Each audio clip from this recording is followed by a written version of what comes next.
Our theme for today is wrestling with God, which seems like quite a risky thing to be doing, but still.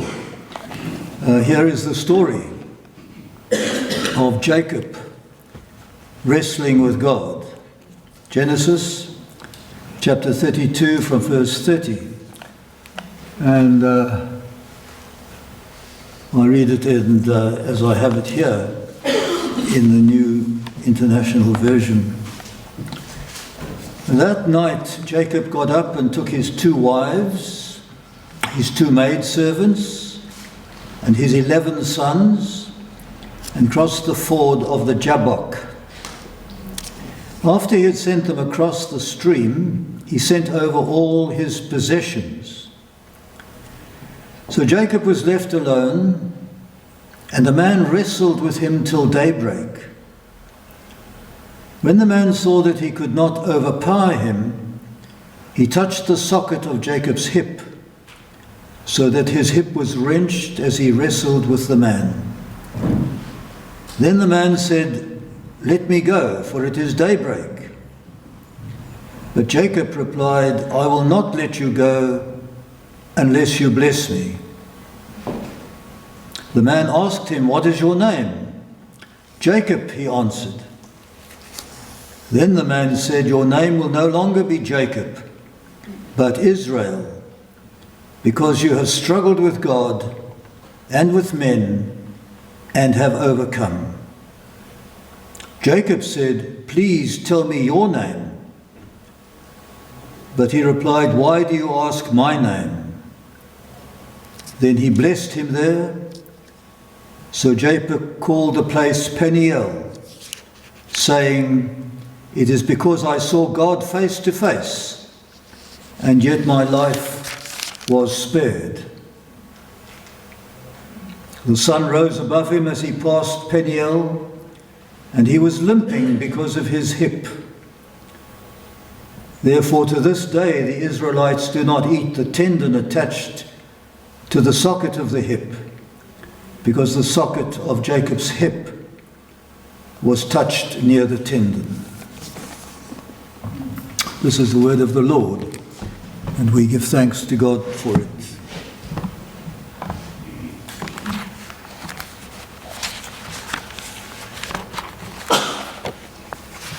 Wrestling with God is not a message really to be welcomed. In our rather self-made for man and self-made for woman individualistic culture, this culture of success in which we live. But it is a very true biblical image, as we have just seen. In our Christian walk, there has to be an ongoing confrontation between ourselves and God, a kind of wrestling match. So, a struggle will have to leave us scarred and humbled, but also changed and blessed. So after 20 years of exile in Haran, which was in the north of Israel, Jacob decided to return home to Canaan. In the quiet of this long night beside the stream called Jabbok, he was involved in the strange wrestling match which he discovered to be with God. It was a dead serious business with results that would be crucial for the future. That night was a turning point in Jacob's life, for he was truly humbled. He discovered that his resources were inadequate and all his efforts were insufficient. That night he discovered his own weaknesses in order that he might discover God's strength. You see, many years before, Jacob had deceived his father. He had defrauded his brother Esau, and he'd run away to a safe distance, which is what naughty people sometimes do. They run away. And he'd been very comfortable in Haran, But now he wanted to go home. And there was a nightmare of fear and guilt. Esau was waiting for him. Esau, who had sworn an oath to kill him. What would Esau do? So there beside the river Jabbok, he spreads his cares and fears before God in a kind of all-night prayer meeting with God. His struggle was one of conscience. As we know, Esau was willing to forgive Jacob, but Jacob was unwilling to face his fear, his guilt, his sin. He had to be humbled. He had to be reduced to nothing. He had to be made receptive. He had to learn. He had to admit deep down that he was sinful, that he didn't deserve anything, despite his previous success. He did deserve punishment. He had to get rid of the pride that he thought could work out every problem by himself. He had to become nothing so that he could receive both a new relationship with Esau and Esau's family and with God. He had to become empty so that God could fill him. And so his wrestling in prayer at Jabbok was actually essential for his future growth as a human being, as a believer. And I suppose most of us, all of us in a way, are involved in struggles of our own and in our own kinds of wrestling.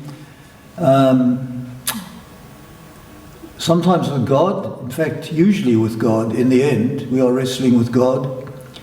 And we bring relationship problems, we bring family problems, we bring school and work issues, we bring health and money matters. Like Jacob, we carry burdens. We carry scars from the past. We have dilemmas and frustrations now, in the future, in the present. And we have fears for the future. Like Jacob, we are also wrestling with God to find his blessing,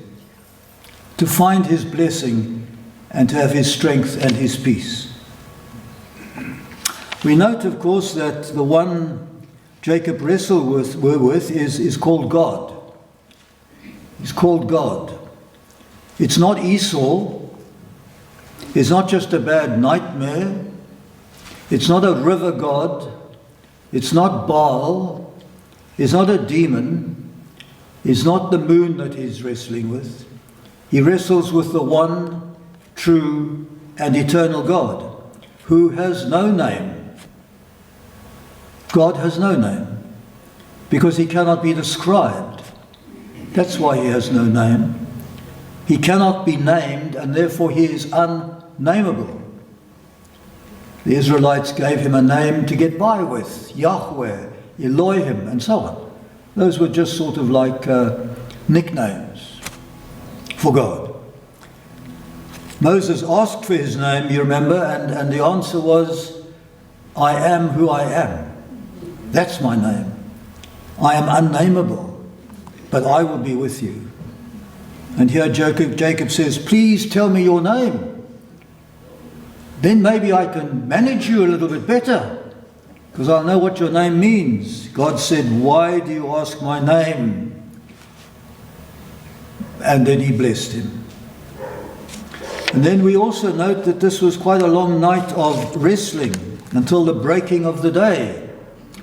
For it's not easy to bend our stubborn wills to God's perfect will. Sometimes it takes more than one long night. It may take one long year. For some people it takes many years before they bend their will to God. We should not give up the struggle too quickly without asking for the blessing. So there's some truths here for us to interpret in our own lives. The first is that when we wrestle with God, we will emerge losers. We emerge humble and broken. Thus, for this stage in his life, up till this stage in his life, Jacob had been extremely successful by the world's standards. And you know what those standards are. He'd outwitted Esau. He'd outwitted his brother Esau. He's outwitted Isaac, his father. He then had married a relative of a man called Laban, who was a successful farmer in the north. He had 2 wives, he had many children, he had much livestock. He was prosperous and boastful. But his conscience was something else. There were old guilts, there were old guilts and there were old sins. And he could not bury these. They still lived with him 20, 30, 40 years later. And so about to meet Esau again, he knew himself to be a thief, a liar, a despicable coward. And so he had to face not only himself but also God as he wrestled with him. He also had to discover the price to be paid. At times he thought he was winning. Even God thought that he was winning. And that moment of self-confidence eventually dropped off, and Jacob's hip was touched by God's power and presence, wrenching the bone out of its socket. And so in that moment, Jacob is beaten. He knows he's in the grip of a greater power. Here is one he can't outsmart or outwit or manipulate, things he's been very good at. Suddenly he's at the end of his own resources. He's humbled, he's broken, he's scarred. From now on he would walk with a limp, meaning never again would he be able to walk with arrogance and pride and self-sufficiency. He would never be cocky again. And if you and I are to be used by God, we must also be humbled. We must acknowledge our weaknesses. We must acknowledge our need. We must acknowledge God's power. We must reach the point at which we recognize that God does not actually need our strengths. He does not even need us. He can run the world without us. That He's more interested in using our weaknesses, in fact. All the great people of God have been people who have come from some form and background of weakness. And it is only then that His power can begin to work in us and begin to work through us. Our pride, our stubbornness must be broken. As somebody said, we must be broken into life. We must be broken into life. One of the distressing things of church life is often we see people stop coming to church when they hit a problem in life. Sometimes it's domestic trouble, sorrow, financial or legal problems, or whatever. And they are sending a message which says, this is what it says: church is only for the successful. It's only the successful people who go to church. The people who are coping. The people who are managing. The people who have it all together, who have no problems, they can pitch up for church. But they are completely wrong. How completely unbiblical are they? Church is for scarred people. Broken people. People who have failed and who are failing. People who know it. People who are weak and helpless. People who are sinful and admit it. The church says, one poster, it's not a museum for saints but a hospital for sinners. That puts it pretty well. It's not a museum for saints. It's a place for people who are wrestling with God. And then secondly, when we wrestle with God, we will be changed. That's the deal. Jacob would never be the same again. Indeed, things had already changed. As the long night wore on, he became weaker and weaker. He could simply hang on for as long as possible while this divine visitor clung to him and held to him and spoke to him. This one self-reliant Jacob stopped arguing and stopped fighting with God and instead begged for God's blessing. That's a long journey to make. How ironic that the one who stole a blessing from his father and brother now begs for the blessing of God. But in the moment that he recognized his need for God, he opened the door to a new chapter in his life. He was changing from someone who relied on himself to someone who now relied on God. God's greater power would now be his power. That's what would happen. That's what the change would be. And so for us, there are those critical opportunities when we wrestle with God. It may not be our first and only wrestling match. It's likely to be the first of many wrestling matches for the rest of our lives. Even old people that you think have arrived continue to wrestle with God. Ask them. They'll tell you how they are wrestling. There is a change from doubt to faith. That's a wrestle. There's a change from sin to holiness, from self-sufficiency to trust in God, from the leaving of Haran behind until we arrive now changed in Canaan. The world will say, well, why bother? There's plenty of distraction around. Seek pleasure. Take the easy way out. But the world is wrong. For spiritual health, the world is wrong. And spiritual health must be worked out, and it must always be wrestled with. It's a struggling for excellence, for honesty, for a willingness to confront God.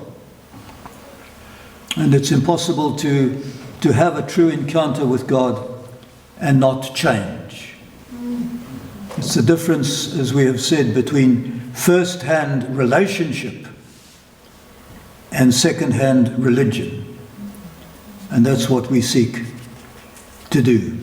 St. Paul said that when we yield to God's will, we become new creatures in Christ. That's the change experience. So often after resistance, Jacob yielded himself to the power and strength found only in God. In the process, he became a new person. He also received a new name.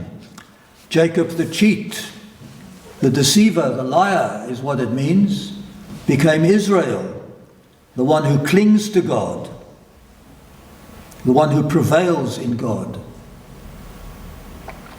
And then thirdly, when we wrestle with God, we are blessed.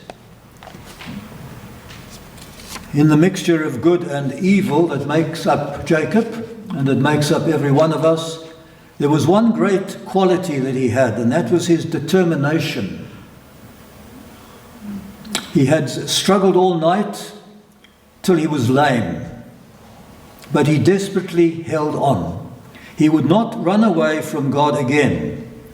He would hold on until something good came out of this wrestling match, this suffering. I will not let you go except you bless me. How's that? For determination. He would face his weakness, the weakness of his past. He would face the consequences, but he also believed that God would bless him. He held on to that faith. God's blessing meant many things. It meant protection. It meant mercy. It meant favor. It meant peace.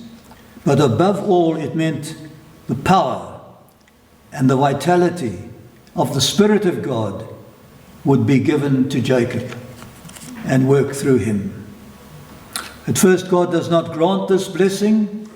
Jacob has to reveal his name. That is, he has to tell the truth. That's what names meant in biblical times. Perhaps some names still mean that. He had to say what he was, to reveal himself, to reveal his name. He had to come clean with God we would call that honest confession. No blessing without facing the truth. Yes. And then God blesses him. Jacob calls the place Peniel, which means that he saw the face of God and was spared. Peniel. He saw the face of God and was spared. And then I'm sure you will remember another man who spent a long night wrestling with God in prayer. We heard the reading in the intercessory prayer this morning. He wrestled with God in prayer till his sweat was like drops of blood. In Gethsemane, our Lord was broken. Not my will, but yours be done. He went onto the cross. He died for our sins. God raised him from the dead, and his hand is raised in eternal blessing over everyone who seeks him. We are not likely to be that broken, except perhaps at the cross of Jesus, where he was broken. He was crucified for us, and we sing about it as being so amazing, so divine.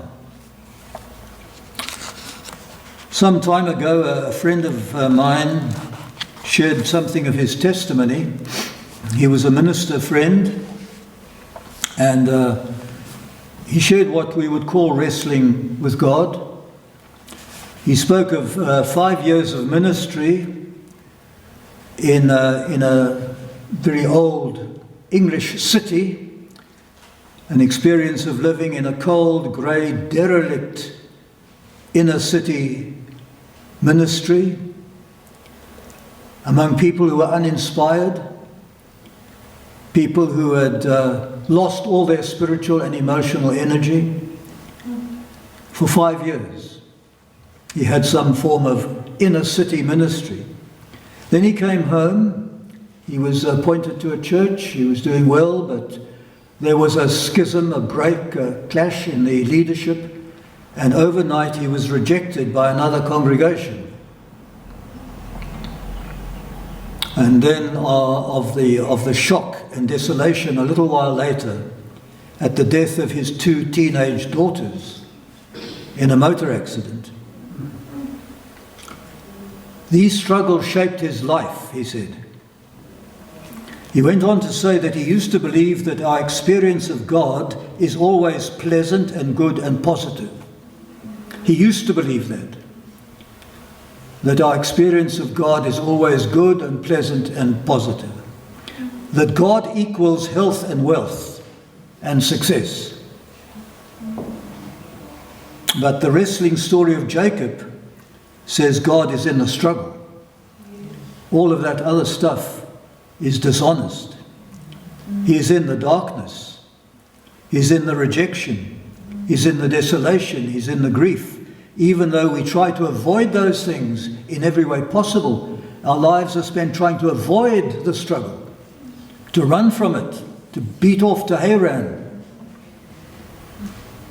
God did not come to Jacob as a loving, soothing, calming presence. He came as a wild and aggressive stranger. That's how God came. Wild, aggressive stranger who attacked him and then wrestled him and wounded him and humbled him. And only later did Jacob realize that he'd been wrestling with God. And we are immersed in that struggle on our own level. And our own spirituality should not be so much to seek God to protect us, although that is part of the walk that we have, as to help us to grow through our struggles, which are daily. You see, patience grows in wrestling with impatience. That's a struggle. Marital faithfulness grows in wrestling with duty and sacrifice and temptation. That's what you should tell all people who are preparing to get married. Talk to them about that at the wedding service. Do you know what you're letting yourselves in for? It's more duty, sacrifice, and temptation. Who says I do to that? That's the truth. Friendship. Friendship grows in wrestling with the rough edges of other people. Doesn't fall out of heaven. And self-control grows from wrestling with anger and annoyance and irritation. Those are the wrestling matches, some of them. And so all our struggles are occasions for grace, growth, blessing. There is no growth without opposition. There is no blessing without wrestling. One very gifted counselor said something along these lines. Now, as a counselor, when I go into counseling situations, I don't just expect some serene, blissful, good sailing anymore, which I used to.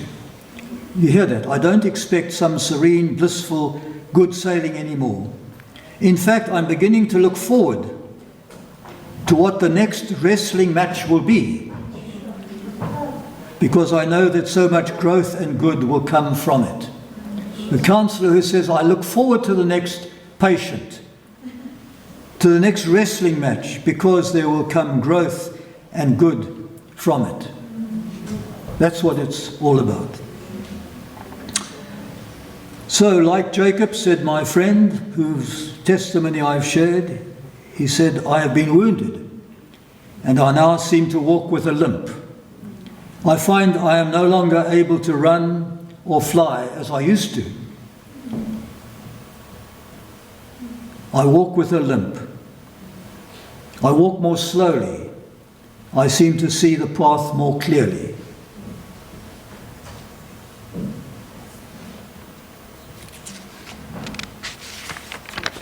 How are you walking today? Wrestling? Can you hold on like Jacob? Will you demand a blessing? A blessing which Jesus said is not of this world, but a blessing beyond understanding. We have sometimes sung the little song, Spirit of the living God, fall afresh on me. That's beautiful. But then the second line is, break me, melt me, mold me, fill me. Most of that doesn't sound too nice. Break me, melt me, mold me, fill me. But that's the deal. So don't shrug off your struggles too quickly. Don't run away from them. Don't deny them. Don't medicate yourself against them. Accept the wounds of battle. Go more slowly now with a limp, which is now going to be a permanent limp, but a blessing. But you will see everything more clearly. So for Jacob, a new day dawned. The sun rose above him. He passed Peniel and he was limping because of his hip. But he knew now that he had met with God who is unnameable. He was willing to learn what God might do with a person who had confessed his need for blessing. And to learn that may be the greatest lesson for anyone. And we thank God for the good news of the gospel.